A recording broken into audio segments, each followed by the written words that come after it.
नमस्कार दोस्तों, आज हम बात करने जा रहे हैं एक ऐसी महिला की जिसने अत्याचार सहा, बंदूक उठाई, बदला लिया और फिर संसद तक पहुंची।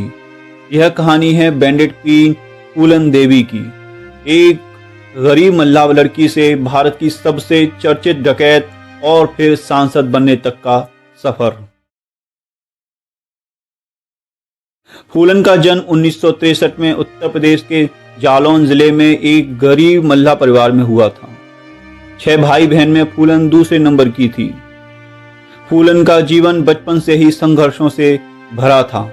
फूलन देवी के पिता के पास जो थोड़ी बहुत जमीन थी उसे भी उसके चाचा ने छीन लिया। फिर जब फूलन 11 साल की हुई तो उसकी शादी 30 साल के पुत्तूलाल से कर दी गई। शादी का फूलन ने विरोध करना चाहा, लेकिन परिवार की खुशियों के आगे फूलन ने समझौता कर लिया। आखिरकार अपना नसीब मानकर फूलन ने शादी को स्वीकार कर लिया, लेकिन ससुराल में भी उसे दुख और दर्द ही मिला। पति द्वारा जब उसे बार बार प्रताड़ित किया गया तो वह ससुराल से भागकर अपने गांव लौट आई, लेकिन यहां भी उसे चैन नहीं मिला। गांव के लोग उसे ताने मारने लगे, लेकिन फूलन को आने वाले समय में जो प्रताड़ना मिलने वाली थी उसके सामने यह कुछ भी नहीं था। एक दिन गांव के मुखिया का बेटा अपने साथियों के साथ फूलन के घर में घुस आया और फिर बंदूक की नोक पर उसके साथ गैंग रेप किया। इसके बाद फूलन की मां मूला देवी ने उसे उसकी फुफेरी बहन के पास भेज दिया। यहाँ पर फूलन की मुलाकात मौसेरे भाई कैलाश से हुई। कैलाश का संबंध चंबल के दस्यू सरगना बाबू सिंह गुर्जर के साथ था। फूलन ने यहीं पर बंदूक चलाने की ट्रेनिंग ली, लेकिन एक दिन बाबू सिंह गुर्जर फूलन का अपहरण कर उसे चंबल ले गया। वह फूलन से शादी करना चाहता था। वह फूलन का यौन शोषण करने लगा। एक दिन यह देख विक्रम मल्ला ने बाबू सिंह गुर्जर की हत्या कर दी और गैंग का सरदार बन गया। तभी फूलन देवी के जीवन में एक और मोड़ आया। ठाकुर गैंग के लोगों ने विक्रम को मार डाला और फूलन को उठाकर बेहमई गांव ले गए। यह गांव ठाकुरों का गांव था, जहां फूलन देवी को एक घर में कैद करके रखा गया और उसके बाद फूलन देवी को अपने जीवन की सबसे बड़ी यातना झेलनी पड़ी। गांव के 20 लोगों ने फूलन देवी के साथ 22 दिनों तक गैंगरेप किया। फिर एक दिन उसे बिना कपड़ों के पूरे गांव में नंगा घुमाया गया। इस घटना के बाद फूलन देवी ने कसम खा ली वो अपना बदला खुद लेगी। बेहमई गांव से निकलने के कुछ दिन बाद ही फूलन ने मानसिंह मल्लाह की सहायता से अपने पुराने मल्लाह साथियों को इकट्ठा किया और अपना गैंग बनाया और उसकी सरदार बन गई। फिर आता है वो दिन जिसने पूरे देश में कोहराम मचा दिया।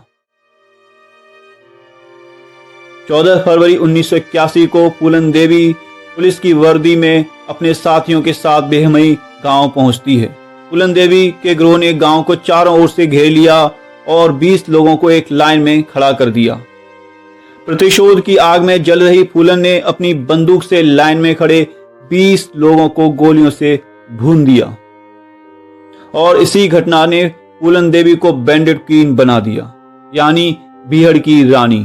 2 साल बाद 1983 में फूलन देवी और मध्य प्रदेश सरकार में एक समझौता हुआ, जिसके तहत फूलन देवी ने आत्मसमर्पण कर दिया। फूलन देवी 11 साल जेल में रही। जेल से रिहा होने के बाद फूलन देवी राजनीति में शामिल हो गई।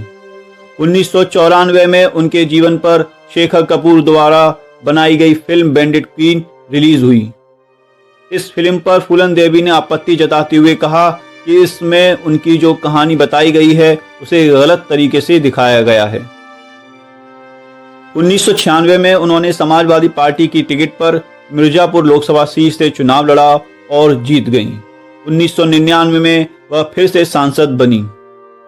जंगल से संसद तक का यह सफर तय करने वाली फूलन अब सामाजिक न्याय की आवाज बन गई थी। शोषित पीड़ित समाज है, उसके लिए हमारी लड़ाई रहेगी। किसी के साथ भी किसी तरह का अत्याचार होता, हमारा राजनीतिक नहीं होगा कि वोट लेने के लिए कुछ भी बोलते रहें, कुछ भी करते रहें, नहीं। इस बीच जेल से बाहर आने के बाद फूलन देवी ने उमेद सिंह नाम के व्यक्ति से शादी कर ली। 25 जुलाई 2001 को जब फूलन देवी दिल्ली में अपने सरकारी आवास पर थीं, तभी कुछ लोगों ने उन पर ताबड़तोड़ गोलियां चला दी। उनकी हत्या की जिम्मेदारी शेर सिंह राणा ने ली, जो एक ठाकुर समुदाय से था।